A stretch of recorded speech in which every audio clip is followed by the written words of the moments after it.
Good morning students. आज हम हमारी न्यू यूनिट स्टार्ट करते हैं बायोटेक्नोलॉजी। उसका फर्स्ट चैप्टर है प्रिंसिपल्स एंड प्रोसेसेस। आप इसमें बेसिक्स ऑफ बायोटेक्नोलॉजी पढ़ोगे।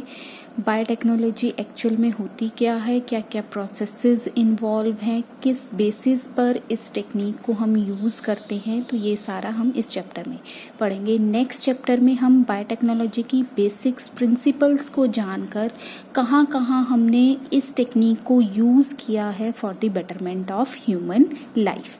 तो बायोटेक्नोलॉजी नाम से ही बच्चे हमें पता चल रहा है, bio means living, technology means techniques, जिसमें आप डिफरेंट टेक्निक्स को either it is a computer based or it is a culturing based, कोई भी न्यू टेक्नोलॉजी को आप लिविंग ऑर्गेनिज्म के साथ इंक्लूड कर कर कुछ भी बना रहे हो, that was included in the biotechnology.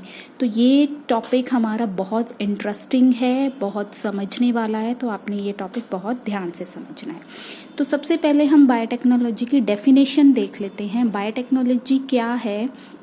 वो ब्रांच ऑफ साइंस जो न्यू टेक्निक्स के साथ डील करती है, जहाँ पर हम उन टेक्निक्स को किन के ऊपर अप्लाई करते हैं, लिविंग ऑर्गेनिज्म या उनसे ऑब्टेन्ड होने वाले प्रोडक्ट्स। अब लिविंग ऑर्गेनिज्म से ऑब्टेन्ड होने वाले प्रोडक्ट्स क्या हैं बच्चे? जैसे आपके एंजाइम्स हो गए, प्रोटीन्स हो गए, डिफरेंट सेल्स हो गए, डीएनए हो गया।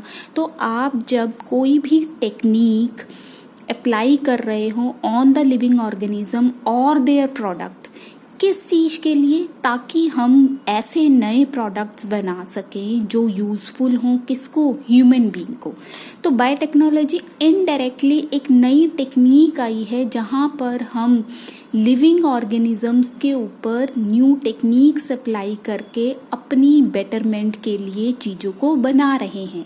जैसे आपने देखा होगा पहले हमारे जो दही बनाने का, जैसे हमने रोल ऑफ माइक्रोब्स में पढ़ा था कि ये जो यूज़ ऑफ माइक्रोब्स है, ये काफ़ी टाइम से हमारी जो ट्रेडिशनल टेक्नोलॉजी है, ये आप लिविंग ऑर्गेनिजम्स यूज़ कर कर अपने फ़ायदे के प्रोडक्ट्स बना रहे हो। जैसे हम चीज़ बनाते हैं या कर्ड बनाते हैं, तो that are restricted to some areas. लेकिन जब हमने क्या करना है, वास्ट प्रोडक्शन करना है, जैसे आपने जितने भी आपके प्लांट्स होते हैं, मिल्क प्लांट है, वो चीज़ भी बना रहे हैं, वो बटर भी बना रहे हैं, वो कर्ड भी बना रहे हैं, वो आपका बटर मिल्क भी बना रहे हैं जिसे हम लस्सी बोलते हैं।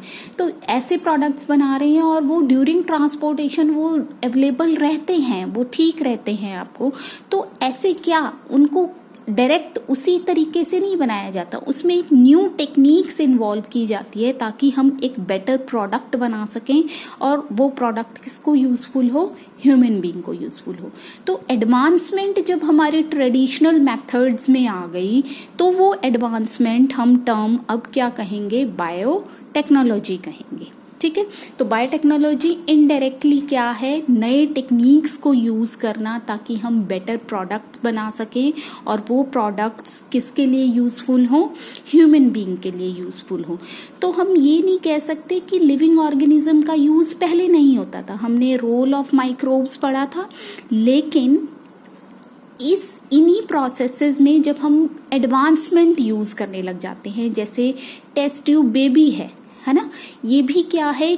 फील्ड है। जो हमने रिप्रोडक्शन वाले चैप्टर में पढ़ा था कि जो पेरेंट्स नॉर्मल चाइल्ड नहीं कंसीव कर सकते, तो उनके पास एक बेटर टेक्निक है हमारे पास, टेस्ट ट्यूब बेबी, ताकि वो अपनी मदरहुड या पेरेंटहुड को कंटिन्यू कर सके। तो बायोटेक्नोलॉजी के अंदर ही हम टेस्ट ट्यूब बेबी को, क्योंकि क्या है, हमने एक पार्ट ऑफ लिविंग ऑर्गेनिज्म या पार्ट ऑफ सेल को यूज कर कर एक फुली फ्लेश्ड ऑर्गेनिज्म बनाया है। तो ये भी क्या है? एक एडवांस टेक्निक है, किसकी? बायोटेक्नोलॉजी की। तो बहुत सारी डेफिनेशंस दी गई। जो लेटेस्ट डेफिनेशन हमारे पास बायोटेक्नोलॉजी की अवेलेबल है, that was given by the European federation of biotechnology EFB। उन्होंने क्या कहा है, biotechnology that encompass both traditional view and the modern molecular biotechnology. बहुत इंपॉर्टेंट टर्म है कि बायोटेक्नोलॉजी दोनों चीज़ों को साथ लेकर चल रही है, आपके ट्रेडिशनल मेथड्स को भी, ट्रेडिशनल बायोलॉजी को भी, और मॉडर्न मॉलिक्यूलर में क्या आ जाएगा बच्चे, आपका DNA, RNA, प्रोटीन, जो मॉलिक्यूलर लेवल के प्रोडक्ट्स हैं उनको हम क्या बोलेंगे। तो आप इन छोटे छोटे लेवल्स पर, DNA लेवल पर, आप प्रोटीन लेवल पर, आप RNA लेवल पर जब चेंजेस ले आओगे तो वो क्या कहलाया जाएगा, मॉडर्न मॉलिक्यूलर बायोटेक्नोलॉजी। तो बायोटेक्नोलॉजी दोनों टर्म्स को, मॉडर्न फॉर्म्स को भी और ट्रेडिशनल मेथड्स को भी साथ लेकर चलता है। तो क्या डेफिनेशन बनेगी, it is the integration of natural science. Natural science क्या थी, जिसमें हम सेल के बारे में बात करते थे, हम लिविंग ऑर्गेनिज्म, हम प्लांट्स को, एनिमल्स को, माइक्रोब्स को, आप डिफरेंट फॉर्म्स ऑफ एनिमल्स को कह रहे, तो ये क्या थी, हमारी नेचुरल साइंस थी।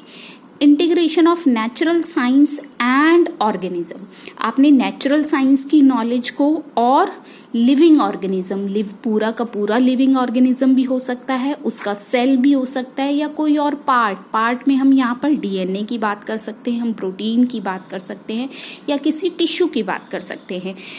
तो जब हम नेचुरल साइंस और इन लिविंग ऑर्गेनिज्म के पार्ट्स को कंबाइन कर रहे हैं, इंटीग्रेट कर रहे हैं और उनसे प्रोडक्ट्स बना रहे हैं अपने लिए, सर्विसेज का मतलब for the betterment of human life को बेटर बनाने के लिए जो भी हम लिविंग ऑर्गेनिज्म से चीज़ें ऑब्टेन कर सकते हैं, either from the whole organism or from the part of the cell or from the part of the living organism, तो उस टेक्निक को, उस ब्रांच ऑफ साइंस को हम क्या बोलेंगे, बायोटेक्नोलॉजी। तो इंटीग्रेशन है ये टेक्निक्स का और ट्रेडिशनल साइंस का। तो बायोटेक्नोलॉजी में बच्चे हम दो मेजर एरियाज को पढ़ते हैं। पहला जो एरिया है हमारा जेनेटिक इंजीनियरिंग। जेनेटिक का मतलब यहाँ क्या है बच्चे, DNA है जो हमारा आधार क्या है वेरिएशन का, DNA है। अब हम बायोटेक्नोलॉजी की बात कर रहे हैं, हम क्या कह रहे थे कि हमने क्या करना है, अपने फायदे के लिए चीजें बनानी हैं उन्हीं ऑर्गेनिज्म से, फ्रॉम द ऑर्गेनिज्म या from part of the organism. तो हमारे पास ऑलरेडी जो ऑर्गेनिज्म है उसको हम कैसे, इंजीनियर का मतलब नई चीज बना देना, हम DNA को नए रूप में बना देंगे तो उससे क्या है, आप अपने हिसाब से चीजों को बना सकते हो। तो सबसे पहला जो कोर एरिया है, मेन एरिया है बायोटेक्नोलॉजी का, that was the genetic engineering. मतलब आप जेनेटिक्स में चेंज ले आए, किस हिसाब से, अपने हिसाब से, क्योंकि हम क्या कह रहे हैं, हमारी बायोटेक्नोलॉजी का मकसद ही क्या है, प्रोडक्ट एंड सर्विसेज, हमारे फायदे के लिए चीजों को बनाना। तो हम जेनेटिक इंजीनियरिंग भी अपने हिसाब से करते हैं। जैसे हम अब जेनेटिक इंजीनियरिंग, DNA, हमने DNA की जो बात करी थी, हमने कहाँ पर करी थी, जब हम रिप्रोडक्शन की बात कर रहे हैं, क्योंकि जनरेशन टू जनरेशन ट्रांसफर होने वाली चीज क्या है, DNA ही है। तो हमने दो मोड ऑफ रिप्रोडक्शन करे थे बच्चे, एक है सेक्सुअल मोड ऑफ रिप्रोडक्शन और दूसरा होता है एसेक्सुअल मोड ऑफ रिप्रोडक्शन। तो sexual mode of reproduction is always better than the asexual reproduction, ये हम जानते हैं। क्यों? क्योंकि इसी से वेरिएशन आती हैं, चेंजेस आते हैं। अब जब ये चेंजेस आ रहे हैं तो ये क्या है, अनवांटेड चेंजेस भी हो सकते हैं, है ना। जैसे हम ये नहीं कह सकते कि हमें लंबी हाइट वाले ही बच्चे चाहिए, या हम कहें कि गोरा ही बच्चा पैदा हो, that was not possible from the traditional science, है ना, जहां पर हम सेक्सुअल मोड ऑफ रिप्रोडक्शन की बात कर रहे हैं कि क्या हो, ये तो एक नेचुरल फिनोमिना है जहां से दो गैमीट्स फ्यूज हो रहे हैं, तो क्या आ जाएगी, वेरिएशन आ जाएगी। वो वेरिएशन कितनी आएगी, कैसे आएगी, वो हमें नहीं पता, लेकिन बायोटेक्नोलॉजी की हेल्प से आप उस वेरिएशन को अपने हिसाब से चेंज कर सकते हो। जैसे मैं कहूँ सिर्फ गोरे ही बच्चे होने चाहिए, तो मेरे पास यहाँ पर जो चेंज करने वाली चीज क्या है, स्किन कलर। स्किन कलर को मैं चेंज करना चाह रही हूँ, बाकी सारे कैरेक्टर्स मेरे वैसे ही रहे। तो डिजायर चीज क्या हो गई बच्चे मेरी? Skin colour.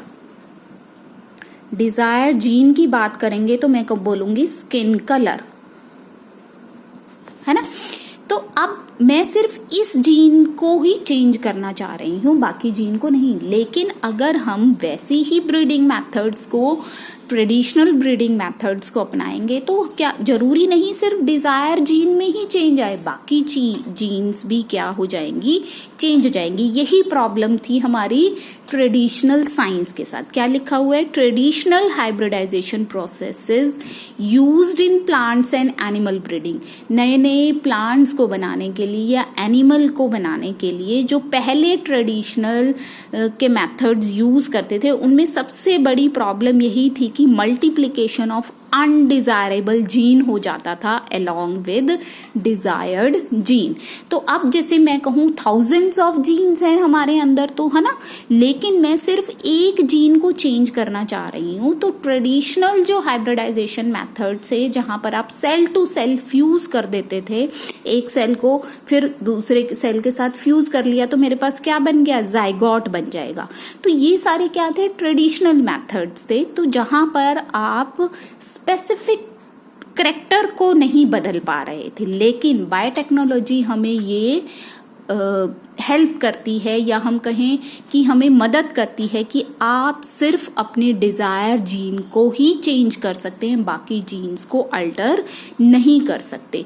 तो जेनेटिक इंजीनियरिंग एक सबसे बड़ा बून आया, या हम कहें हमारे लिए वरदान हुआ, कि जहां पर आप जो भी ट्रेडिशनल हाइब्रिडाइजेशन की प्रॉब्लम्स थी कि अनडिजायरेबल जीन भी मल्टीप्लाई हो जाती थी, वो ओवरकम हो गई। लिखा हुआ है देखो, टेक्निक्स ऑफ जेनेटिक इंजीनियरिंग।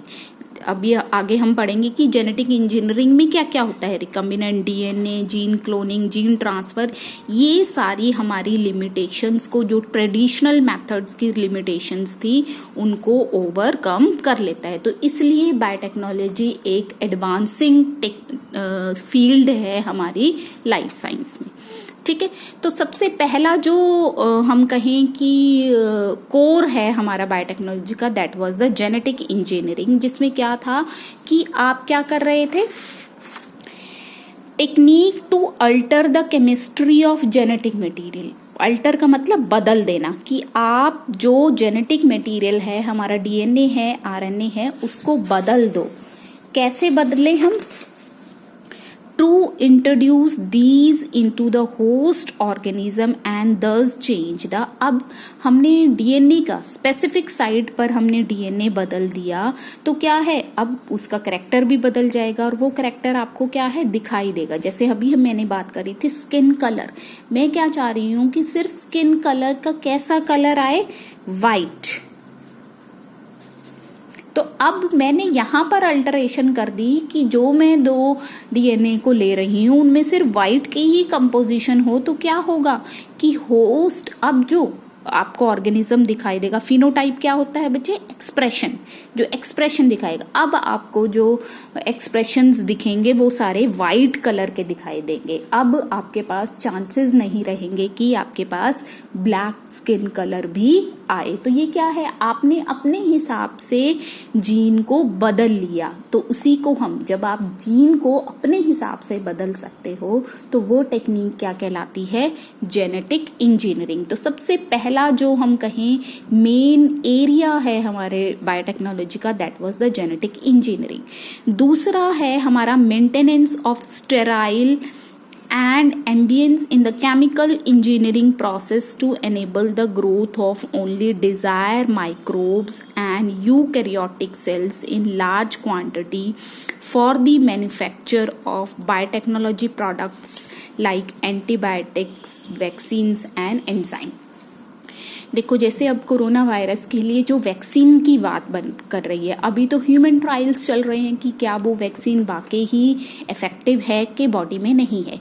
तो वो दैट वाज अ कल्चरिंग, हम बात कह सकते हैं कि वो इंजीनियरिंग का काम है कि भाई वैक्सीन कितनी इफेक्टिव हो रही है, कितना वो हमारे एंटीजन एंटीबॉडी के रिएक्शंस कर रही है ताकि हमारी बॉडी को इम्यूनिटी करे। दूसरा जो फील्ड हम बात कर रहे हैं कि अब मान लो हमारे वैक्सीन ने 100% ट्रायल्स ठीक दे दिए, अब हम क्या चाहेंगे, वो वैक्सीन हम लार्ज प्रोडक्शन करें, है ना, बहुत ज्यादा अमाउंट में बनाएं ताकि हमारी सारी पॉपुलेशन को मिल सके। तो अब जब हम उनको लार्ज प्रोडक्शन बना रहे हैं, जैसे मैं कहूं कि आज मैंने आटा 4 बंदों के लिए गूंदा है, तो मैं फिर 20 बंदों के लिए गूंदूं या 100 बंदों के लिए गूंदूं, तो क्या होगा, उसकी कंसिस्टेंसी क्या रहनी चाहिए, सेम रहनी चाहिए, ताकि मेरी रोटी क्या बने, अच्छी बने। तो ऐसे ही यहाँ पर कि जब हम लार्ज प्रोडक्शन कर रहे हैं किसी भी चीज का, जैसे हम वैक्सीन की बात कर रहे हैं, तो जब हमने लार्ज प्रोडक्शन करना है, बहुत ज्यादा मात्रा में वो चीज बनानी है, तो हमने सबसे पहले किस बात का ध्यान रखना है, maintenance of sterile condition. Sterile क्या होता है कि उसमें किसी भी तरह की कंटैमिनेशन ना हो। अब हम जब कोई भी लिविंग ऑर्गेनिज्म की बात कर रहे हैं तो कंटैमिनेशन क्या होगी, जैसे मैं कहूं बैक्टीरिया मैंने ग्रो कर लिया, उस बैक्टीरिया से मैंने स्पेसिफिक एंजाइम बनाना है, तो अब मेरा एंजाइम बिल्कुल क्लियर मिलना चाहिए, उसके अंदर कोई और प्रोटीन ना आ जाए, या मैं कहूं उसके अंदर वायरस का इन्फेक्शन ना हो जाए, तो मेरे को जो प्रोटीन चाहिए वो नहीं मिल पाएगा। जैसे हम बात कर रहे हैं कि कोरोना वैक्सीन जो है, चाहे वो प्रोटीन से बनी वैक्सीन जो बनेगी, अभी हमें नेचर नहीं पता, वो प्रोटीन प्रोडक्ट बन रहा है या अमाइनो एसिड प्रोडक्ट बन रहा है या पेप्टाइड प्रोडक्ट बनेगा या आपका स्टीरॉयड प्रोडक्ट बनेगा, अभी हमें उसका नेचर नहीं पता। लेकिन हम एज्यूम करके चलते हैं कि मान लो जो वैक्सीन तैयार हुई है हमारी कोरोना वायरस की, वो पेप्टाइड से बनी हुई है। तो पेप्टाइड क्या होता है, जब 2 अमाइनो एसिड जुड़े होते हैं, तो समझो ये मेरी एक वैक्सीन तैयार हो गई है। अब जब मैं इसकी प्रोडक्शन कर रही हूं, तो प्रोडक्शन के टाइम इसके बायोकेमिकल नेचर में कोई बदलाव नहीं आना चाहिए। 2 पेप्टाइड आ रहे हैं तो 2 अमाइनो एसिड जुड़ते आ रहे हैं, तो हर प्रोडक्शन में क्या है, वैसी ही फॉर्म रहनी चाहिए, उसमें किसी भी तरह की अल्टरेशन नहीं होनी चाहिए। तो ये हो गया मेंटेनेंस ऑफ स्टेराइल कंडीशन। दूसरा कि जब मैंने वो वैक्सीन की जो प्रोडक्शन करी है, क्या पता मैं वो बैक्टीरिया में कर रही हूँ या किसी एनिमल में प्रोड्यूस कर रही हूँ, तो वो एनिमल के अंदर किसी भी तरह की इन्फेक्शन नहीं होनी चाहिए। जैसे मैं कहूँ, मान लो मैं शीप में इसकी प्रोडक्शन कर रही हूँ, शीप में मैंने उस वैक्सीन को इंट्रोड्यूस करा दिया, तो वो क्या है, मल्टीपल कॉपीज बनाना शुरू कर देगा उसकी बॉडी में, तो उसके ब्लड से हम क्या है, थाउजेंड्स ऑफ वैक्सीन प्रोड्यूस कर लेंगे। ठीक है, तो अब जब हम शीप से वो वैक्सीन निकाल रहे हैं, तो क्या होगा, उसमें किसी भी तरीके का उसका ब्लड कंपोनेंट नहीं आना चाहिए, किसी भी तरीके का उस शिप के अंदर इन्फेक्शन नहीं होनी चाहिए। अगर बैक्टीरिया ग्रो कर रहा होगा तो क्या पता उसके ब्लड में किस तरह का प्रोटीन बना रहा हो बैक्टीरिया, तो हमारी वैक्सीन क्या हो जाएगी, कंटैमिनेट हो जाएगी। तो हमारा दूसरा जो मेन एरिया है बायोटेक्नोलॉजी में बच्चों, वो यही है कि आप कोई भी चीज बना रहे हो that was free from contamination, उसके अंदर किसी भी तरह की बाहर की चीज नहीं होनी चाहिए, सिर्फ वो ही प्रोडक्ट होना चाहिए जो हमें चाहिए। जैसे हम कोरोना वैक्सीन की बात कर रहे हैं, तो वो सिर्फ उसमें वही वैक्सीन होनी चाहिए जो कोरोना को किल करेगी, उसके अंदर किसी भी और तरह का बैक्टीरियल ग्रोथ या वायरल ग्रोथ नहीं होनी चाहिए, नहीं तो वो क्या होगा, इफेक्टिव नहीं होगा, क्या पता वो कोई और बीमारी कॉज कर दे। तो सिर्फ चीज बनाना इंपॉर्टेंट नहीं है, उस चीज को मेंटेन करना क्या है, उतना ही इम्पोर्टेंट है। तो बायोटेक्नोलॉजी इन दोनों एरियाज को कवर करती है, चीज को बनाना भी वो किसके अंदर आएगा, जेनेटिक इंजीनियरिंग के अंदर आएगा, और दूसरा उस चीज को मेंटेन करके रखना ताकि हम लार्ज क्वांटिटी में उसका उत्पादन कर सकें, तो उसका मेंटेनेंस भी उतना ही जरूरी है। तो ये 2 कोर एरियाज हैं हमारे किसके, बायोटेक्नोलॉजी के। तो नेक्स्ट लेक्चर में हम ये पढ़ेंगे कि बायोटेक्नोलॉजी की जेनेटिक इंजीनियरिंग जो पहला स्टेप है हमारा, या हम कहें पहला कोर एरिया, जेनेटिक इंजीनियरिंग हम कैसे करते हैं वो पढ़ेंगे। Thank you.